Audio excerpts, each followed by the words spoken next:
Tumeelewana jameni? Kwa hivyo mimi sitaki kusema kuzidi hapo. Mimi nimefurahi sana kufika hapa. Ile mimi nataka tu niwahakikishie watu wa Ukambani, watu wa Emali, watu wa Makueni, mimi nimeamua. Mnanielewa?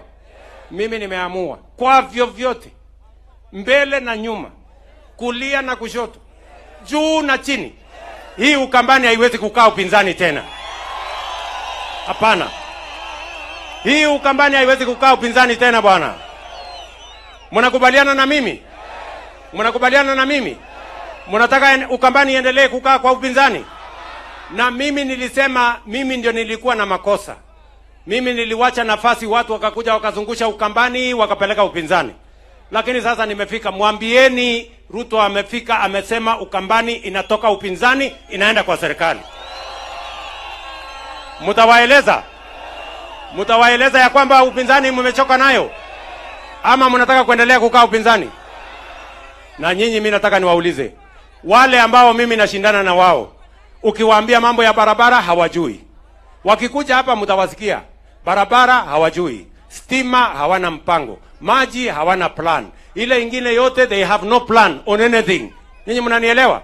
Mambo yao, akili yao inaanza kwa uchuki, inaenda hapo kwa ukabila, inarudi hapa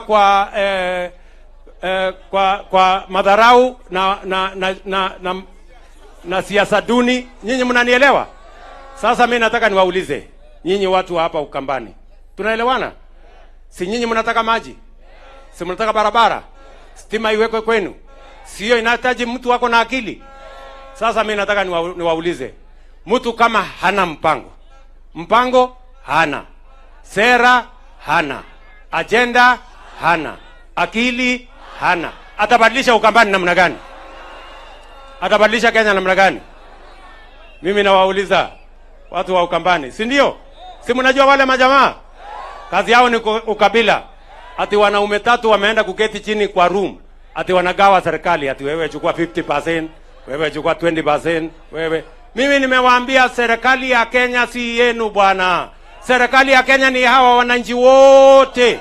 Hamwezi kwenda kuketi chini kwa kona ati mnagawa serikali ya Kenya. Ama tunaelewana namna gani my friends? Tunaelewana? Na